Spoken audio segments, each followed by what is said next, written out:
জীবনের কোনো পরিস্থিতিতে যদি এই দৃশ্যটা আপনার সামনে আসে যে আপনি যাদের থেকে সাপোর্ট পাওয়ার আশা রাখার পরও সাপোর্ট পাচ্ছেন না, আপনরাই দূরে সরে যাচ্ছে, মনে রাখবেন আপনার আল্লাহ আপনার উপর দয়া করা শুরু করেছেন। সুবহানাল্লাহ। ওই বিপদ থেকে আপনি যাদের সাপোর্ট নিয়ে উঠতে চাচ্ছেন, রব চাচ্ছেন আপনাকে কেউ না করুক সাপোর্ট, আপনার আল্লাহই স্বয়ং আপনাকে সাপোর্ট করতে চাচ্ছে বলেই মানুষকে দূরে সরাই দিচ্ছে। সুবহানাল্লাহ। জীবনে যদি কখনো দেখেন কাছের মানুষ দূরে সরে যাচ্ছে, বেঈমানি করছে, দুই নাম্বারই করছে, চোখ উল্টাই ফেলছে, আপনি বুঝে নেবেন আল্লাহ তাআলা আপনাকে দুনিয়ার আসল চিত্র দেখাচ্ছে। আপনি যেন বুঝতে পারেন আপনার আপন বলতে আল্লাহ ছাড়া, আপনার আপন বলতে আপনার নবী ছাড়া আসলে আর কেউ নাই, আসলে কেউ নাই, আসলে কেউ নাই। আপনার ভালোবাসার অধিকার পাওয়ার একমাত্র আল্লাহর আছে, স্রষ্টা হিসেবে নবীর আছে। আপনার উম্মত হিসেবে আপনি ভালোবাসবেন আপনার নবীকে, আপনি আল্লাহকে ভালোবাসবেন, আপনার নবীকে ভালোবাসবেন। এই বুঝটা দেওয়ার জন্য আল্লাহ অনেক সময় দুনিয়ার এই বাস্তবতা আমাদের সামনে এনে দেয়।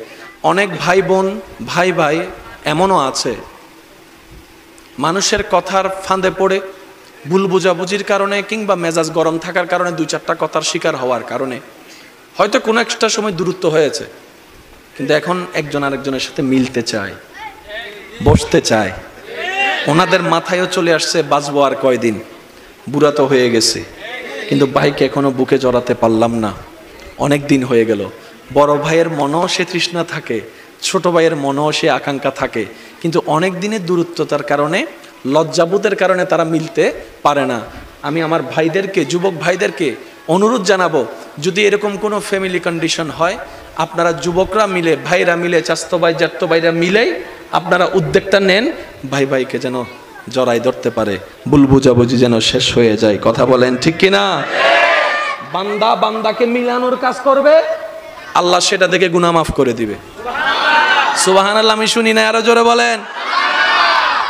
মিলে থাকেন, কেউ মিলে থাকতে না চাইলে তার আল্লাহরে সে জবাব দিবে।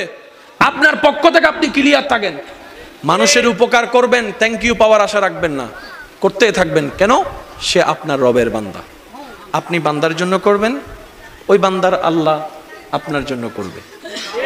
আমরা অনেক সময় বলি তার এত উপকার করছি, সে আমার সাথে ডাইরেক্ট চোখ উল্টাই ফেলছে, বা এটা দুনিয়ার নিয়ম। আল্লাহ তো এটাই বুঝাতে চায়, এটা দুনিয়া, এটা জান্নাত নয়।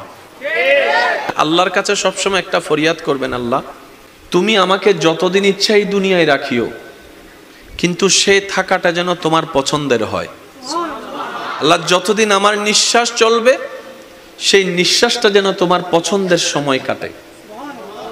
আল্লাহ আমাকে তুমি যতদিন রাখবা সুস্থভাবে রেখিও, অসুস্থ বানিয়ে কারো উপর যেন আমাকে বোঝা না হতে হয়। কারণ অসুস্থ হলে অনেক সময় আপনরা পর্যন্ত ভর মনে করে। প্রস্রাব পায়খানা যখন অসুস্থতার কারণে বিছানায় করা লাগে, মানুষ ঘেন্না করে, এই ঘেন্নাটা দেখে রুগীরও নিজের অস্বস্তি বোধ হয়। কথা বলেন ঠিক কিনা? আল্লাহ আমি যেন সুস্থ থাকতে থাকতে ঈমান নিয়ে ইজ্জতের সাথে দুনিয়ার থেকে যেতে পারি, সে তৌফিক তুমি আমাকে দিও। মাওলা যতদিন আমি বেঁচে থাকবো তোমার বান্দা, জীবনের শেষ নিঃশ্বাস পর্যন্ত কখনো যেন কারো কাছে হাত পাততে না হয় আমায়, সেই রিজিকের ব্যবস্থা তুমি করে দিও। আল্লাহ গো আমি যখন দুনিয়াতে থাকবো না, আমার সন্তানদের ব্রেইনে মনে তুমি এমন নূরের আলো দান করিও, তারা যেন মা বাবার জন্য অন্তত হাজার ব্যস্ততার ভিতরে একটু যেন দোয়ার হাতটা তোমার দরবারে তুলে এমন সন্তান ব্যবস্থা করে দিও। আল্লাহর কাছে এই দোয়াগুলা করা যাবে ইনশাআল্লাহ? আওয়াজ শুনি নাই। এগুলো কি আমাদের জন্য ভালো হবে না খারাপ হবে? যত উত্তম দোয়া আছে, সবচাইতে উত্তম দোয়ার মধ্যে এগুলা অন্যতম উত্তম দোয়া। কি বলেন আপনারা? একমত আছেন তো সবাই? সবাই একমত আছেন তো? কারণ আমরা ইজ্জতের জীবন চাই, বেইজ্জতি হয়ে মরতে চাই না। কথা বলেন ঠিক কিনা? আমরা মানুষের উপকার করে মরতে চাই, কারো উপর বোঝা হয়ে অপমানিত হয়ে মরতে চাই। আল্লাহ পাক আমাদের সবার উপর সে দয়া দান করুক, আমিন। ফাজকুরুনি আযকুরুকুম, ফাজকুরুনি আযকুরুকুম। আপনি নীরবে একা রুমে বসে আপন রবকে ডাকছেন, জিকির করছেন, ওখান থেকে রব ডাক দিয়ে বলে, বান্দা ফাযকুরুনি আযকুরুকুম, তুমি আমাকে ডাকো, আমি তোমার ডাকে উত্তর দিয়ে দিব। সুবহানাল্লাহ। বান্দা তুমি আমাকে ডাকতে থাকো, আমি আল্লাহ তোমার সমস্যাকে সমাধান করে দিব। সুবহানাল্লাহ। বান্দারে রিজিক কমতি হয়ে তুমি ডাকতে থাকো, আমি আল্লাহ রাজ্জাক তোমাকে রিজিক দিয়ে ভরপুর করে দিব। বান্দা যখন ডাকতে থাকে গভীর রাতে, রব্বুল আলামিন জিজ্ঞেস করে ফেরেশতাকে, ও ফেরেশতা, আমার বান্দা এভাবে ডাকছে কেন? তার কিছু প্রয়োজন আছে কিনা জিজ্ঞেস করো, আমি আল্লাহ দান করতে প্রস্তুত। সুবহানাল্লাহ। কারো ডাক রব আশা করে না। আমি আমার জায়গা থেকে যত সহজভাবে বলা যায় আমি চেষ্টা করছি, বাকিটা ওয়ামা তৌফিক ইল্লা বিল্লাহ, আল্লাহ যতটুকু দয়া করেন। কারণ সবার বলা বুঝ এক বলে না, সবার বলা বুঝা এক। তবে আমি আমার প্রেমিক ভাইদের কাছে একটা জিনিস জানতে চাই, আমরা কি লস চাই নাকি লাভ চাই? বেইজ্জত চাই না ইজ্জত চাই? অশান্তি চাই না শান্তি চাই? মাথা নিচু করে বাঁচতে চাই নাকি মাথা উঁচু করে বাঁচতে চাই? এই জিনিসগুলা যাদের দরকার, আজকের আলোচনা তাদের জন্য। সুবহানাল্লাহ বলেন। ঠিক বললে সওয়াব হবে কিনা আমার জানা নাই, কিন্তু সুবহানাল্লাহ বললে কল্পনার বাইরে সওয়াব। পিছনের বাইরে এমন ভাবে সুবহানাল্লাহ বলেন যেন আওয়াজটা এখানে আসে। একবার বলেন সুবহানাল্লাহ। মাশাআল্লাহ। বান্দা যত রবের জিকির করে শয়তানের গালে জুতার বাড়ি ভরে। তো এইরকম অপরচুনিটি, সুযোগ মিস দেওয়া যাবে। জিকিরকারী সবাই, রবের নজর আপনার দিকে। কাশ আমি যদি বুঝাতে পারতাম কথাটা। জিকিরকারী সবাই, আসমানে লক্ষ কোটি অগণিত ফেরেশতা, কেউ রুকু দিয়ে রবকে জিকির করছে, কেউ সিজদায় রবের জিকির করছে, কেউ দাঁড়িয়ে দাঁড়িয়ে জিকির করছে, কেউ এমনে জিকির করছে, কেউ অমনে জিকির করছে। এমনকি জান্নাতের ফেরেশতা রিদওয়ানও আপন আপন নিয়মে রবকে ডাকতেই আছে, রবকে ডাকতেই আছে, রবের জিকির করতেই আছে, রবের স্মরণ করতেই আছে। কিন্তু সেই ডাকের উত্তরে রবের কোনো উত্তর নাই। কিন্তু যখন আপনি এই ভাঙ্গা ঘরের মধ্যে ছাদও নাই, রোদও ঢুকে, বৃষ্টিও পড়ে, ছোট্ট একটা জায়গায় বসে বসে যখন আপনি আপনার ভালোবাসা দিয়ে, ভক্তি শ্রদ্ধা দিয়ে রবকে ডাকতেই আছেন, রব বলে যে ফেরেশতা দেখতো আমার বান্দার কিছু লাগে কিনা, ফেরেশতা দেখতো আমার বান্দার কিছু প্রয়োজন আছে কিনা, ফেরেশতা দেখতো আমার বান্দার কিছু চাহিদা আছে কিনা।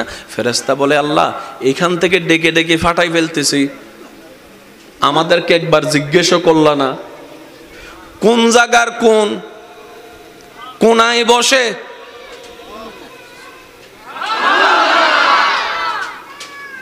আশেকদের একটু মনের কানটা চাচ্ছি। পুরা সৃষ্টি জগতে পৃথিবী অনেক বড়, কিন্তু সূর্যের সামনে পৃথিবীকে রাখলে একটা ডিমের মতো। ওই বিশ্বজাহানের স্রষ্টা ফেরেশতাকে বলছে দেখতো আমার বান্দার কিছু লাগে কিনা। এবার ফেরেশতাই বলে আল্লাহ সিদরাতুল মুনতাহায় তোমাকে জিকির করা হয়, প্রথম আসমান দ্বিতীয় আসমান সব জায়গায় তোমার জিকির, সূর্য করে তোমার জিকির, চন্দ্র করে তোমার জিকির, নেপচুন করে তোমার জিকির, প্লুটো করে তোমার জিকির, গ্যালাক্সি করে তোমার জিকির, এত সৃষ্টি তোমার জিকির করে। কারো কিছু প্রয়োজন আছে কিনা তো জিজ্ঞেস করো নাই। কোন জায়গার কে? এই বিশ্বের মধ্যে সূর্যের চাইতে অনেক গুণ ছোট পৃথিবী। এই পৃথিবীর মধ্যে কিছু দেশ, কিছু মহাদেশ বাংলাদেশকে গিলে খেয়ে ফেলতে পারবে এমন অনেক মহাদেশ আছে। এত বড় বড় মহাদেশের চাইতে ছোট একটা দেশ, এই দেশের 64 জেলার একটা জেলা, এই চট্টগ্রামের এতগুলা থানার একটা থানা। জোরে বলেন, আরো জোরে। এই থানার এতগুলা জায়গার মধ্যে একটা জায়গার কোণার মধ্যে বসে আছে, আর তুমি ওখান থেকে শুনছো। রব বলে যে ফাজকুরুনি আজকুরুকুম, আমি ওয়াদা করেছি আমার বান্দার সাথে, বান্দারে তোর ডাকতে দেরি হবে, আমি রবের উত্তর দিতে দেরি হবে না। ফাজকুরুনি ফাজকুরুনি ফাযকুরুনি, বান্দা তুই আমাকে বিপদে পড়ে স্মরণ কর। আযকুরুকুম, আমি তোকে বিপদ থেকে উদ্ধার করার মাধ্যমে স্মরণ করব। সুবহানাল্লাহ। ফাযকুরুনি, পারিবারিক অশান্তি হলে আমাকে একবার স্মরণ কর। আযকুরুকুম, শান্তি দিয়ে আমি আল্লাহ তোকে স্মরণ করব। সুবহানাল্লাহ। ফাযকুরুনি, তুই অভাবে পড়ে স্মরণ কর। আযকুরুকুম, আমি সচ্ছলতা দিয়ে তোকে স্মরণ করব। ফাযকুরুনি, তুই অসুস্থ হয়ে স্মরণ কর। আযকুরুকুম, আমি আল্লাহ তোকে সুস্থতা দান করে স্মরণ করব। সুবহানাল্লাহ। ফাযকুরুনি, বান্দারে তুই ঋণের মধ্যে পড়ে আমাকে স্মরণ কর। আযকুরুকুম, ঋণ থেকে মুক্তি করার মাধ্যমে আমি আল্লাহ তোকে স্মরণ করব। ফাযকুরুনি, মজলুম হয়ে অত্যাচারিত যদি হস তুই আমাকে স্মরণ কর। আযকুরুকুম, ন্যায় বিচার করে এর মাধ্যমে আমি আল্লাহ তোকে স্মরণ করব। সুবহানাল্লাহ।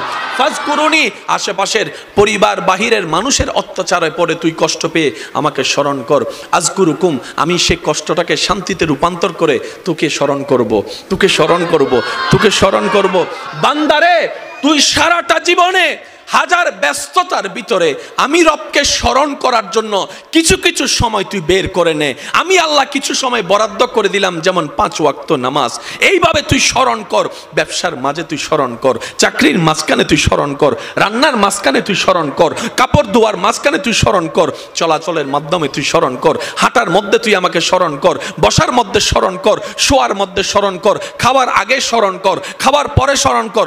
বান্দারে তুই যদি কোনো রকম দুনিয়ার ব্যস্ত সময়ের অল্প জীবনে আমাকে স্মরণ করতে করতে নবীর প্রেম নিয়ে যদি স্মরণ করতে করতে কবরে আসতে পারস, যে কবরে তোরে কেউ মনে রাখবে না, আমি আল্লাহর রহমত সেখানে তোকে স্মরণ করব। হাসরও স্মরণ করব।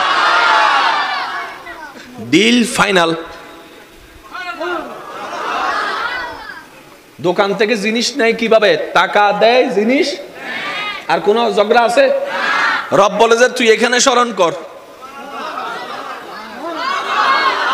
পিছন পর্যন্ত আমি ওইখানে স্মরণ করব।